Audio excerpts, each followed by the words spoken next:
তাই যুগল হয়ে নৃত্য করছে।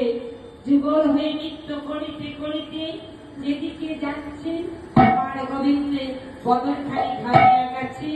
যুগল হয়ে আজকে যাচ্ছে, কিন্তু সুবাসিত জল নিয়ে এসে শ্রীমতী রাধারানী বলেন আমার বধূ ঘেমে গেছে।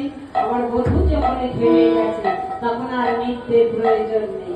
তাই বদনখানি মুছাই কি করলেন, ক্ষীরসর নবনী এলে আমার রাধা গোবিন্দ